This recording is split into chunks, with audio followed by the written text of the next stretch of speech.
ಈ ಬಡ್ಡಿ ಮಗನ ನಿನ್ನ ಡ್ರೀಮ್ ಗರ್ಲ್ ಎತ್ತಾಕೊಂಡೋಗಿರೋದು? ಹೌದು, ಇವನಿಂದ ಹೇಗಾದರೂ ಮಾಡಿ ನನ್ನ ಹುಡುಗಿನ ಬಿಡಿಸ್ಕೊಂಬಂದು ನನಗೆ ಒಪ್ಪಿಸ್ಬೇಕು. ನನಗೇನು ಪ್ರಯೋಜನ? ಏನು ಕೇಳ್ತಿರೋ ಅದು. ಮುಚ್ಚ ಬಾಯಿ, ಗಡ್ಡಕ್ಕೆ ಬಣ್ಣ ಹಚ್ಕೊಳ್ಳೋ ಕಾಸಿಲ್ಲ, ದೊಡ್ಡಸ್ಗೆ ಮಾತಾಡ್ತಾನೆ. ಯಾರೋ ಇವನು? ತುಂಬ ಬೇಕಾದವನು. ಆದ್ರೆ ನನಗೆ ಬೇಕಾಗಿಲ್ವಲ್ಲ, ಅವ್ನು ಎಲ್ಲಿರ್ಬೇಕು ಅಲ್ಲಿ ಇರೋ ಕೇಳು. ಈಗೇನ್ರಿ ನಾನು ಮಾತಾಡಬಾರ್ದು ತಾನೆ? ಬಾಯಿನೂ ಅದನ್ನು ಮುಚ್ಕೊಂಡಿರ್ತೀನಿ. ಸಂತೋಷನಾ? ಮದನವ್ರೆ, ಅದೇನು ಮಾತಾಡ್ಕೊಂಬರ್ತೀರ ಮಾತಾಡ್ಕೊಂಬರ್ರಿ. ಬಾರ ಇಲ್ಲಿ. ಮರ್ಯಾದೆ ಕೊಟ್ಟು ಮಾತಾಡ್ರಿ. ಬೇಲೂರಲ್ಲಿ ನಂದು ದೊಡ್ಡ ಹೆಸರು, ಬೇಲೂರು ಚೆನ್ನಕೇಶ್ವ ಅಂದ್ರೆ ವರ್ಲ್ಡ್ ಫೇಮಸ್ಸು. ನನ್ನ ಬಗ್ಗೆ ನಿಮ್ಗೆ ಐಡಿಯಾ ಇಲ್ಲ? ಯಾರೋ ಎಲ್ಲಿಂದ ಕರ್ಕೊಂಬಂದ ಇವನ್ನ? ಈ ಕಡೆ ಬಾ ರೀ ಚೆನ್ನಕೇಶ್ವ, ಸುಮ್ಮನೆ ನಿಂತ್ಕೊಳ್ರಿ. ನೀವ್ ಹೇಳ್ತಾ ಇದ್ದೀರಂತ ಸುಮ್ಮನೆ ಇದ್ದೀನಿ. ಇಲ್ಲ ಅಂದಿದ್ರೆ ನಾವು ಮಾತಾಡೋದನ್ನ ಅಲ್ಲ, ಮಾಡಿ ತೋರ್ಸೋರು. ಚೆನ್ನಕೇಶ್ವ, ಸುಮ್ಮನೆ ನಿಂತ್ಕೊಳಕ್ಕೆ ಏನು ತಗೋತೀಯಾ? ಆಯ್ತು, ಅದೇನು ಮಾತಾಡ್ತೀರೋ ಮಾತಾಡ್ಕೊಳ್ಳಿ. ಸರಿ ಹೇಳೋ, ಏನಾಗ ಈಗ? ಆ ಮುಂಡೆ ಮಗನಿಂದ ಹೇಗಾದರೂ ಮಾಡಿ ನನ್ನ ಹುಡುಗಿನ ಬಿಡಿಸ್ಕೊಂಬಂದು ನನಗೆ ಒಪ್ಪಿಸ್ಬೇಕು.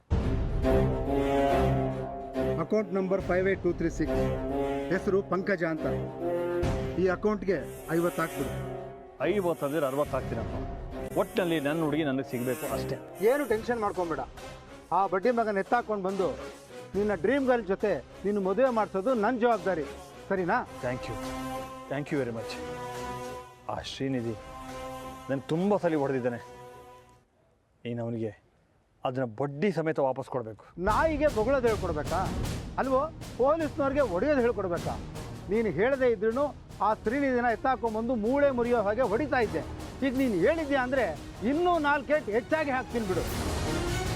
ಆ ಶ್ರೀನಿಧಿ ಇಡೀ ಫ್ಯಾಮ್ಲಿನ ಹೇಗೆ ಗಡಗಡ ಅಂತ ನಡ್ಗೋ ಹಾಗೆ ಮಾಡ್ತೀನಿ, ನೀನು ನೋಡ್ತಾ ಇರೋ. Thank you so much. ಅಕೌಂಟಿಗೆ 60 ಬೀಳುತ್ತೆ, ಆದಷ್ಟು ಬೇಗ ಹುಡುಕಿ. ಇಲ್ಲ ಅಂದರೆ ಅವರಿಬ್ಬರ ಮಧ್ಯೆ ಲವ್ ಆಗಿ ಫಸ್ಟ್ ನೈಟು ಆಗಿಬಿಡುತ್ತೆ. ಪಾಪ ಆಮೇಲೆ ಇವ್ರು ತಾಳಿ ಕಟ್ಟಬೇಕಾಗುತ್ತೆ.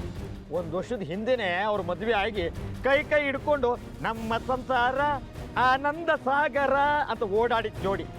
ಆದರೂ ಆ ಹುಡುಗಿ ಮತ್ತು ಬಿಟ್ಟಿಲ್ಲ ಇವರು. ಪರವಾಗಿಲ್ಲ, ನಿಮ್ಮ ಅನುಕೂಲ ನೋಡ್ಕೊಂಡು ಹುಡುಕಿ.